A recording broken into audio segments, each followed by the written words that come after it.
The ballroom of the St. Regis Hotel glittered with an almost obscene opulence. Chandeliers dripping crystals like frozen tears, casting a dazzling, slightly unreal glow over the assembled throng. It was my father. David Miller's 60th birthday party, a lavish, no-expense-spared gala designed to broadcast his success as one of the city's most prominent and, in my opinion, ethically ambiguous real estate developers. The air hummed with the murmur of expensive chatter, the clinking of champagne flutes, and the schmaltzy strains of a live jazz quartet. The room was filled with his business associates, sleek, predatory figures in bespoke suits, society matrons dripping in jewels, and, of course, his new, much younger, and utterly loathsome wife, Victoria. Alexandra Miller, his only daughter, was not supposed to be there. A week prior, a curt, coldly formal email had landed in my inbox, ostensibly from my father's perpetually flustered personal assistant, Cynthia. Its tone, its very phrasing, reeked of Victoria's perfectly manicured, controlling hand. "Dear Ms. Miller," it had read, "due to strictly limited numbers and the specific nature of the curated guest list for Mr. David Miller's upcoming 60th birthday celebration, we regret to inform you that we will be unable to accommodate your attendance on this occasion. Banned, uninvited, excommunicated from my own father's milestone birthday." It was a new low, even for Victoria. But I had come anyway, dressed impeccably in a defiant, razor-sharp power suit of midnight blue, my heels clicking with a purposeful rhythm on the polished marble floor. I walked into that glittering ballroom, unannounced, uninvited, and entirely unapologetic. Heads turned. A ripple of surprised, curious whispers followed in my wake. Victoria, holding court near a towering champagne fountain, her laughter a tinkling, artificial sound, spotted me.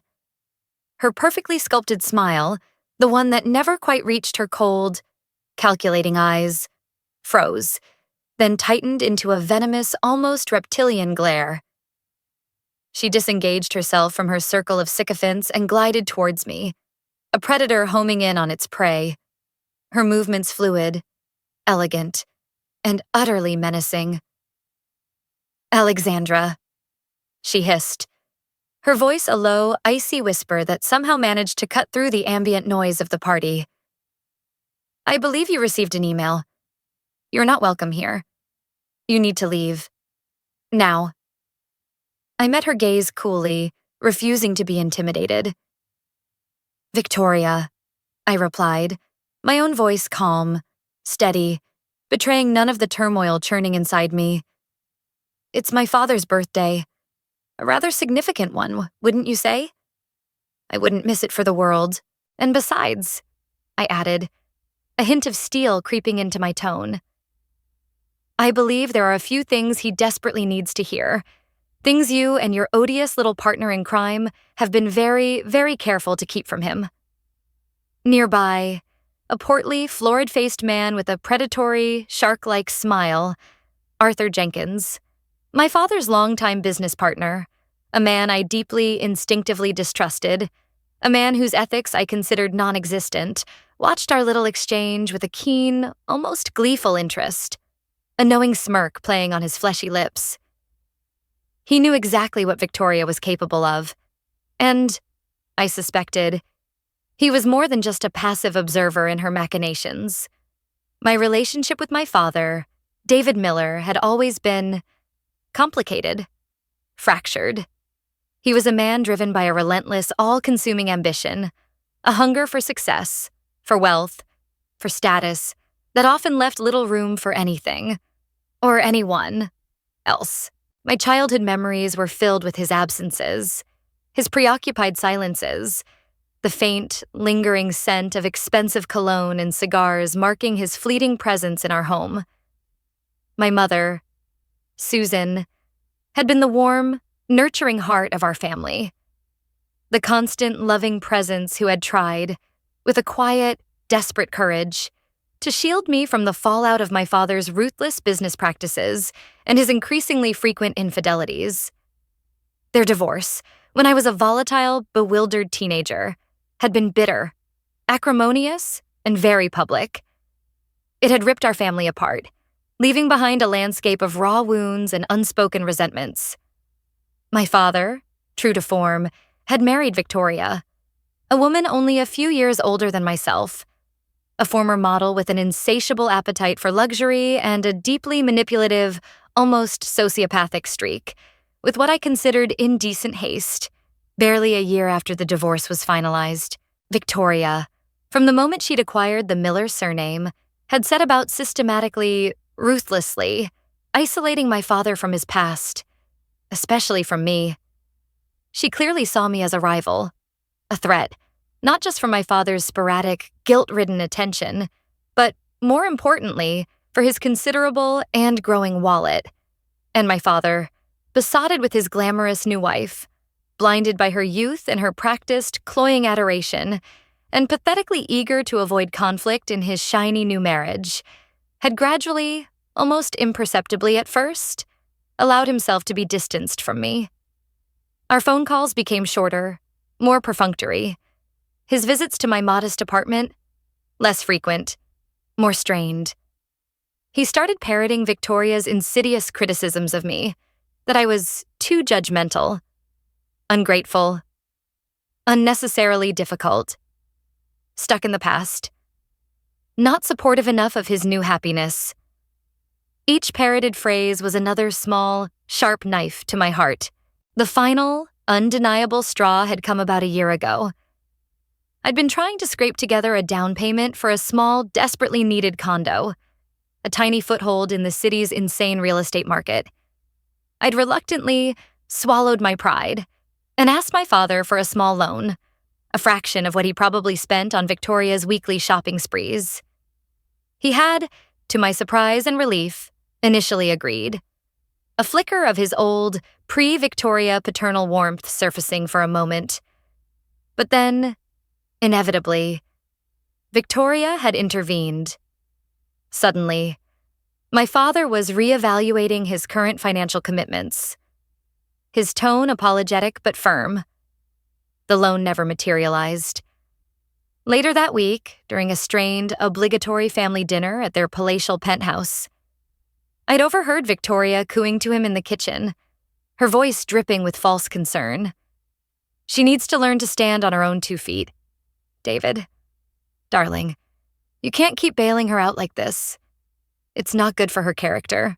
Besides," her voice had dropped to a conspiratorial whisper, "we really do need that liquidity for the down payment on the new yacht, don't we?" My career choice certainly hadn't helped matters. I was an investigative journalist, a profession my father and Victoria openly, frequently scorned as grubby, unprofitable, and, frankly, rather déclassé. But it was a profession I loved, a profession I believed in, a profession that, ironically, had equipped me with a keen eye for deceit and a healthy skepticism towards men like my father and his reptilian business partner, Arthur Jenkins. I'd always had a queasy, unsettled feeling about my father's business dealings, particularly his long-standing, deeply enmeshed partnership with Jenkins. Arthur Jenkins was a man who oozed a sleazy, untrustworthy charm, a man known throughout the city for his shady connections, his ethically dubious projects, and his uncanny ability to make inconvenient problems and people disappear. Over the years, through my own journalistic networks and the city's ever-churning gossip mill, I'd heard whispers, persistent rumors of underhanded deals, exploited loopholes, bullied tenants, and even outright fraud connected to Miller and Jenkins' development. I'd tried, on several occasions, to talk to my father about my concerns, to gently warn him about Jenkins' reputation. But he'd always dismissed my worries as naive, melodramatic, and deeply disrespectful to Arthur, who's been like a brother to me for over 30 years. Victoria, predictably, actively encouraged and cultivated the close, almost unholy bond between David and Arthur. She often hosted lavish, exclusive dinners for the two men and their shadowy circle of associates, elaborate affairs from which I, of course, was always pointedly excluded. The email formally banning me from my father's 60th birthday party had been the ultimate, unambiguous insult. A crystal-clear message from Victoria that I was persona non grata, permanently excised from the glittering, carefully curated narrative of David Miller's new, improved life. But it had also felt off, wrong. My father, for all his myriad flaws, his emotional absenteeism, his moral blind spots, had always possessed a surprisingly sentimental streak, especially when it came to birthdays, to family milestones. Why would he agree to such a cruel public snub of his only child? It didn't quite track. A nagging, insidious suspicion began to take root in my mind. Was Victoria isolating him for a reason that went beyond simple jealousy or petty spite? Was there something bigger, something more sinister, at play here? Fueled by that unease, and by a journalist's ingrained instinct to dig beneath the surface, I had started doing some discreet, off-the-record digging into Miller and Jenkins Development's recent projects in the week leading up to the party. I hadn't found anything concrete yet, no smoking gun. But there were enough red flags, enough unanswered questions, enough shadowy shell corporations and unusually complex financial transactions to make me deeply, profoundly uneasy. The ban, I began to suspect, felt less like a personal slight, a petty act of social exclusion, and more like a desperate, calculated attempt to keep me away from something, or someone, at that party, to prevent me from seeing something I wasn't supposed to see. And so, here I was, the uninvited guest, the proverbial fox in the henhouse, ignoring Victoria's incandescent fury and her hissed threats of having security escort me out. I moved further into the glittering, crowded ballroom, my eyes scanning the room, searching for my father. I finally spotted him, holding court near the lavishly stocked bar, surrounded by a fawning, obsequious crowd of sycophants, their laughter a little too loud, their compliments a little too effusive. And there, a constant, almost symbiotic presence at his elbow, was Arthur Jenkins, his fleshy hand gripping my father's arm, whispering conspiratorially in his ear, his eyes, like a lizard's, darting around the room. My father looked surprised, then deeply, visibly flustered, when he saw me approaching. "Alexandra," he exclaimed, his voice a mixture of shock and something that might have been guilt. What on earth are you doing here? I understood you weren't." Before he could finish his sentence, before I could utter a word, Victoria materialized at his side, a possessive, almost predatory glint in her eyes, her arm linking through his with a proprietary tightness. "Darling," she cooed, her smile as brittle and dangerous as spun glass. "It seems Alexandra decided to surprise us after all. How unexpected." My father looked torn, profoundly uncomfortable, his gaze flicking nervously between me and his wife. But ultimately, predictably, he allowed Victoria to steer him away, towards another group of fawning admirers, leaving me standing alone, the familiar taste of bitter disappointment on my tongue. A moment later, a soft hand touched my arm. It was Mrs. Albright, an old family friend, a kind, gentle woman who had known me since I was a child, one of the few remaining links to my mother's side of the family. "Alex, dear," she whispered, her eyes filled with a genuine, worried concern. "Be careful. Please, Victoria, and that awful Jenkins man. They seem to have your father completely wrapped around their little fingers these days. He hasn't been himself lately. So distracted. So vague. And he looks so terribly tired, don't you think?" Her words, spoken with such heartfelt anxiety, only amplified my own growing unease. Needing a moment to gather my thoughts, to formulate a plan. I slipped into a quieter anteroom off the main ballroom, ostensibly to use the powder room. As I passed a partially open service corridor, I heard voices.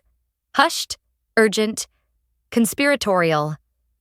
Victoria's sharp, calculating tones, and Arthur Jenkins's low, guttural rumble. My journalistic instincts kicked in. I paused, feigning interest in a nearby, hideous abstract painting, and listened. Jenkins. The final transfer for the Cayman account absolutely needs to happen by Monday morning. Victoria, before David starts asking too many awkward questions about the quarterly reports. The numbers just aren't adding up, and even he's not that oblivious. Victoria. Don't you worry your oily little head about it. Arthur, darling. He trusts me implicitly. Completely. He'll sign whatever I put in front of him. No questions asked. He's so wonderfully preoccupied with this ridiculous party. And frankly, between you and me, his memory isn't quite what it used to be these days.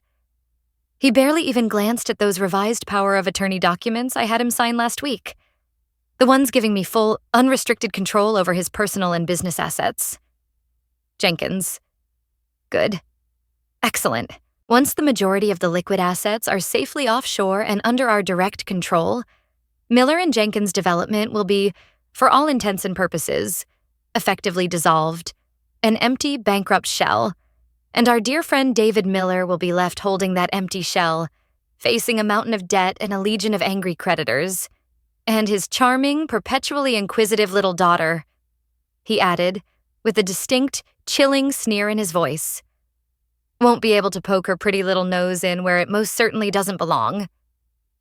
I recoiled in horror, my hand flying to my mouth to stifle a gasp.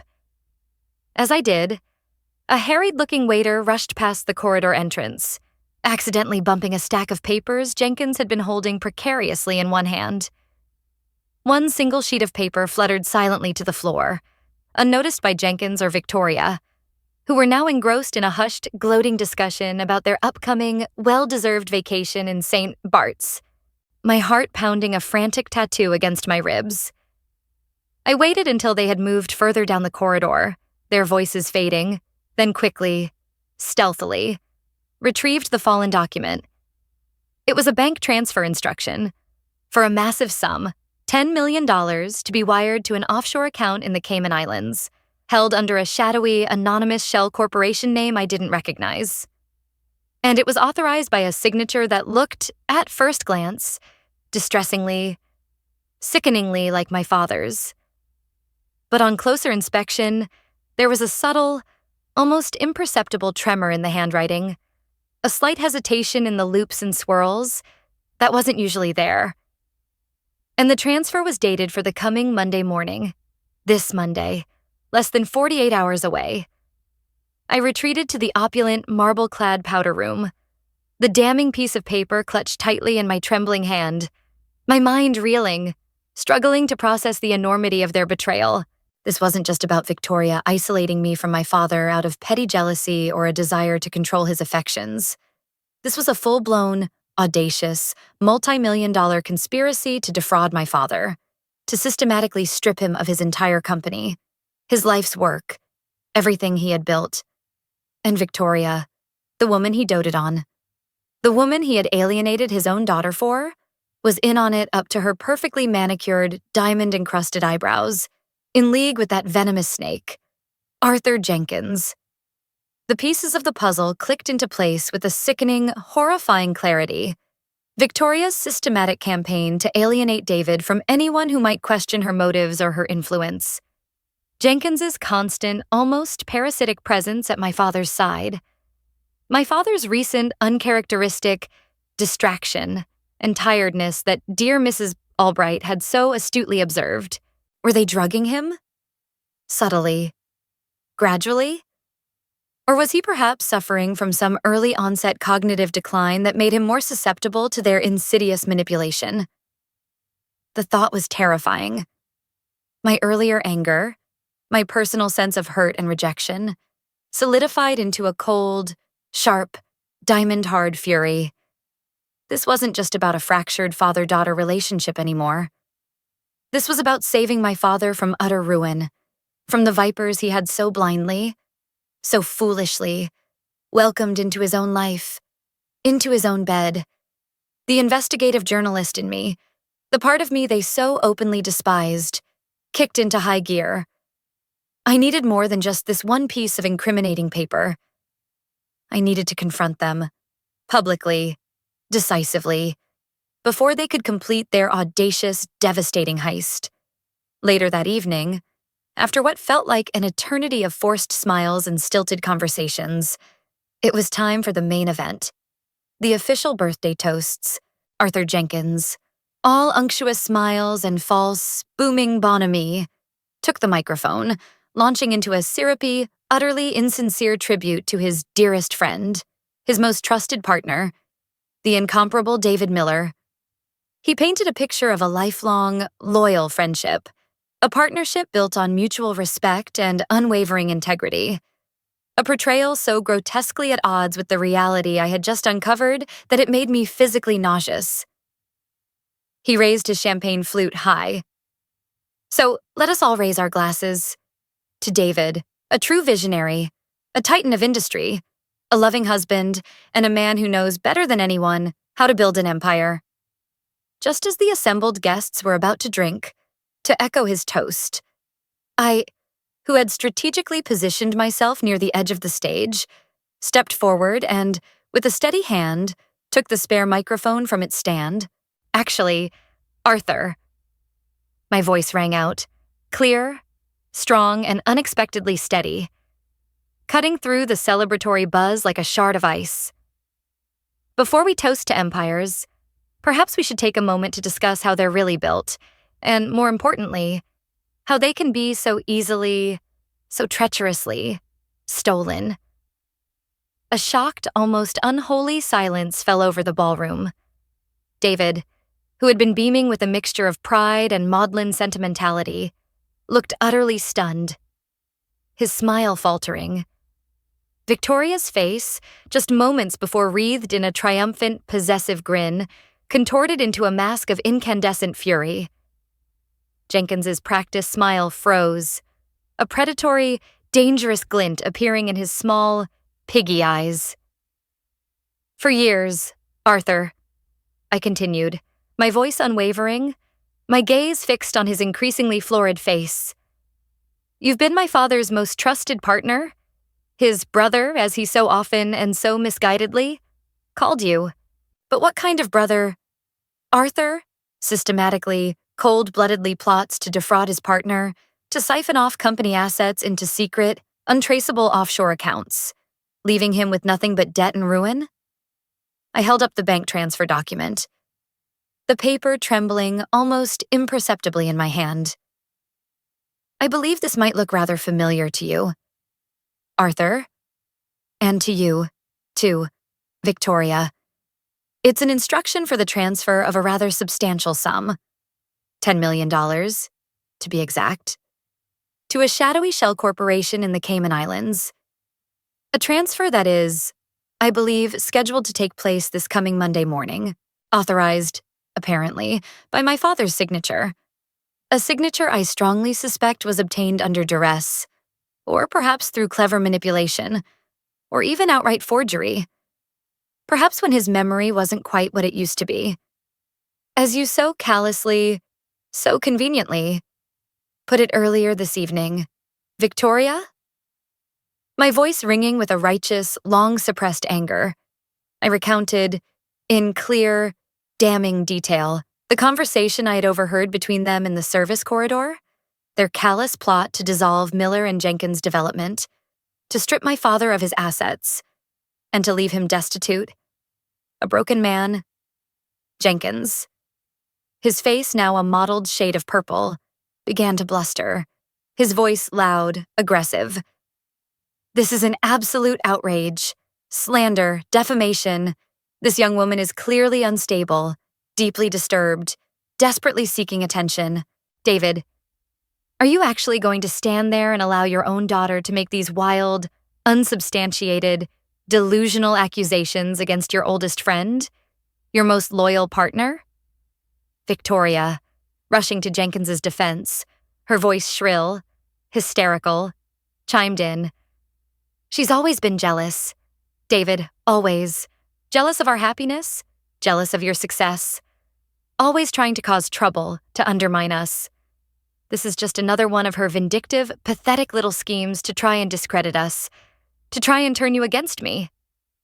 My father looked from me to Victoria, to Arthur Jenkins, his face a maelstrom of confusion, dawning horror, and a terrible, unwilling disbelief.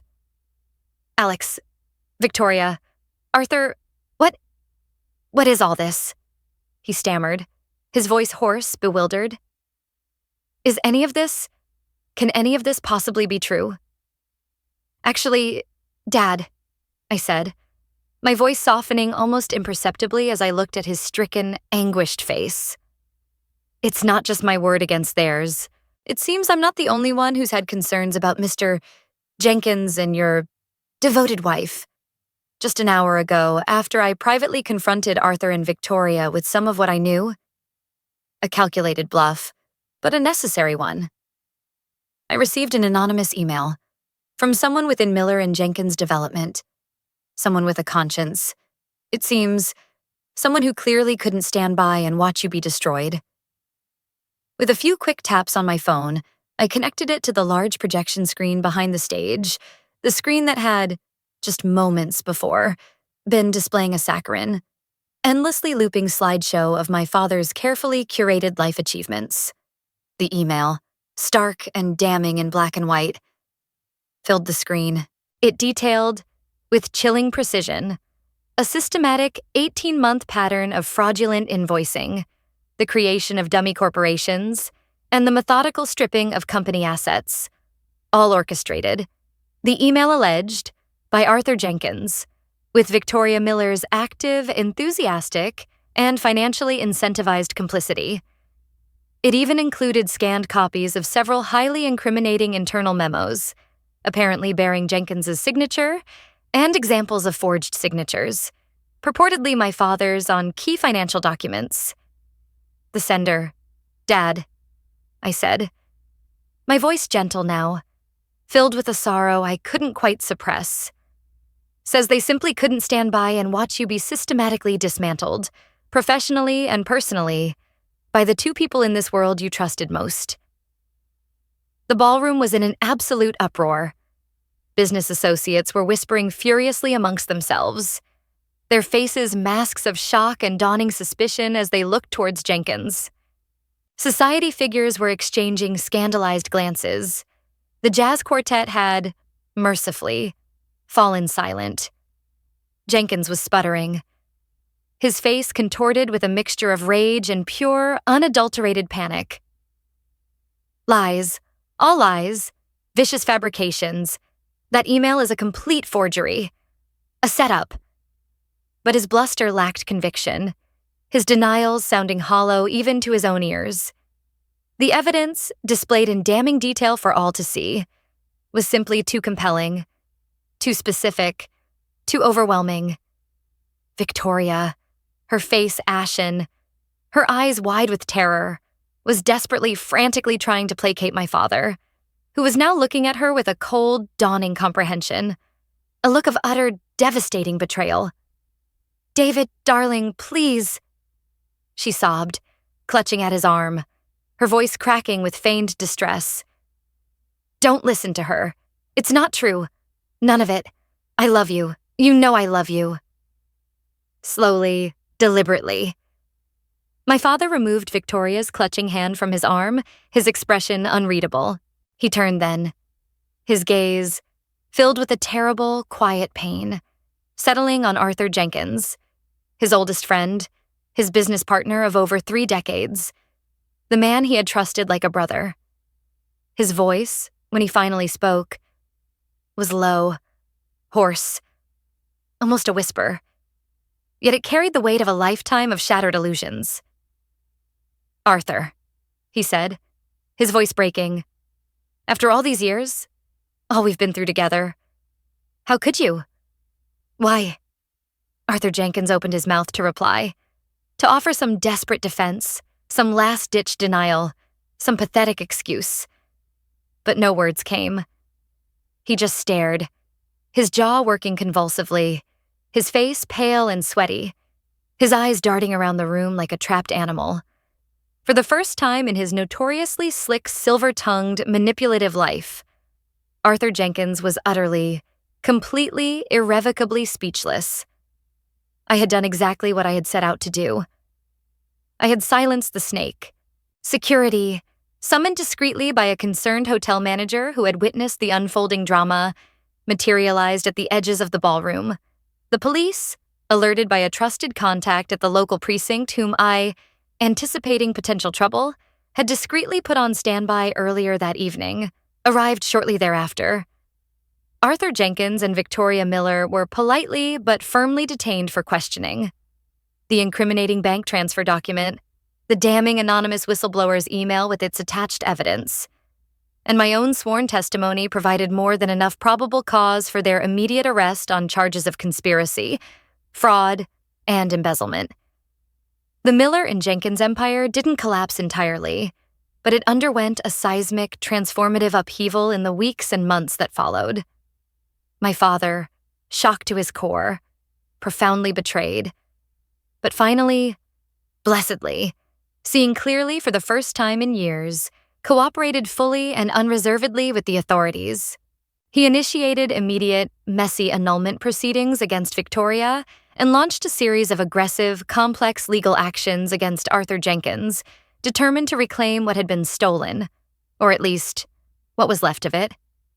The party, his 60th birthday gala, ended in spectacular, ignominious chaos. But for me, for Alexandra Miller, the uninvited guest, the banished daughter, it was a strange, grim, and deeply unexpectedly satisfying kind of victory. In the quiet, somber aftermath, days later, after the initial storm of lawyers and investigators and lurid tabloid headlines had begun to subside, my father asked to see me. He came to my small, unpretentious condo, a place he had visited only a handful of times in the preceding years, always with a faint air of disapproval. He was a broken man. His characteristic arrogance, his bluster, his unshakable self-confidence, all of it had been stripped away, leaving behind a raw, almost childlike vulnerability I hadn't seen in him since I was a very small girl. Since before the money, before the success, before Victoria. He apologized, profoundly, humbly, for his blindness, for his willful ignorance, for his unforgivable neglect, for allowing Victoria to so completely, so successfully, poison our already fragile relationship. I was a fool, Alex, he said, his voice hoarse, his eyes filled with a deep, unbearable shame. A blind, arrogant, pathetic old fool. You tried to warn me, so many times, and I wouldn't listen. I wouldn't see. You saved me. Alex, you saved me from utter ruin, even after everything I put you through, everything I allowed to happen. Can you ever find it in your heart to forgive me? I looked at my humbled, broken father, this stranger who shared my blood, and I felt not triumph, not vindication, but a deep, aching sadness for the years we had lost, for the relationship that had been so carelessly, so cruelly, squandered. I don't know about forgive, Dad, I said, my voice honest, quiet. Not yet. That's a big word. But maybe we can start again. Maybe we can try to find our way back to something. It wasn't a full reconciliation, not by any means, but it was a beginning, a fragile, tentative, hopeful beginning. He had finally, truly seen me, and perhaps, just perhaps, that was enough. For now, I had gone to my father's 60th birthday party an uninvited guest, an unwelcome outcast, a daughter deemed surplus to requirements. I had left having exposed a multi-million-dollar fraud, dismantled a toxic marriage, and saved him, in spite of himself, from utter financial and personal ruin. It certainly wasn't the birthday present anyone, least of all him, had expected. Victoria Miller and Arthur Jenkins had wanted to silence me, to erase me, to ensure I played no part in my father's life, or in the spoils of his empire. Instead, I had left them speechless, their own carefully constructed empire of lies and deceit crumbling into dust around them. My father and I? We have a long, uncertain road ahead of us. Trust, once so profoundly shattered, isn't rebuilt overnight. Wounds that deep don't heal easily. But for the first time in many, many years, the silence between us isn't filled with anger or resentment or unspoken accusations. It's filled with a fragile, hesitant, and unexpectedly precious hope. And sometimes, hope is all you need to begin again. It makes you think. Though, doesn't it? When you've been deeply wronged, profoundly alienated, and systematically pushed away by a parent, largely due to the insidious influence of a toxic new partner. And then, through your own actions, you uncover a devastating plot that not only vindicates you, but also shatters your parents' world. What becomes the harder path forward? A. Offering forgiveness, however difficult, and attempting to rebuild that broken relationship. Acknowledging the shared humanity and the possibility of redemption. Despite years of accumulated hurt and betrayal? B. Maintaining a cautious, protective distance. Acknowledging the truth of what happened but prioritizing your own emotional well-being and protecting yourself from further potential pain, even if the parent is now genuinely remorseful and seeking reconciliation? Which path leads to truer healing? I'm still trying to figure that out.